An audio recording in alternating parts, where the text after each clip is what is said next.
एक छोटे से गांव में एक साधारण लड़का था जिसका नाम मोहन था। मोहन का परिवार बहुत ही गरीब था। उसके पास पढ़ाई के लिए पैसे नहीं थे, लेकिन उसके भीतर ज्ञान की भूख थी। वह अक्सर गांव के मंदिर में जाकर पुस्तकों की मांग करता और वहां बैठकर पढ़ाई करता। एक दिन गांव में एक मशहूर साधु आए जिनकी बुद्धिमत्ता की बहुत चर्चा थी। मोहन ने साधु से पूछा, गुरुजी, क्या मैं अपने सपनों को साकार कर सकता हूं जबकि मेरे पास कुछ भी नहीं है? साधु ने मुस्कुराते हुए जवाब दिया, सपने उन्हें मिलते हैं जिनके पास साहस और जिद होती है। साधु ने मोहन को एक छोटा सा बीज दिया और कहा, इस बीज को ऐसे उगाओ जैसे तुम अपने सपनों को उगा रहे हो। ध्यान रखना, इसे रोज पानी देना, सूरज की रोशनी में रखना और सबसे महत्वपूर्ण, इसे अपने दिल से सींचना।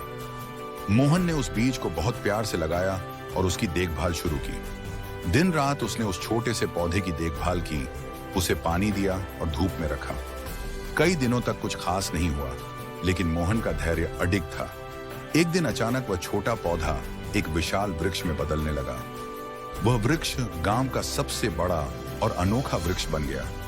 उसकी छाया में लोग बैठते, फल खाते और उसकी सुंदरता की तारीफ करते। लेकिन मोहन को केवल वृक्ष की सुंदरता पर गर्व नहीं था, बल्कि उसे यह एहसास हुआ कि जैसे उसने उस बीज को वृक्ष में बदला, वैसे ही वह अपने सपनों को भी साकार कर सकता है।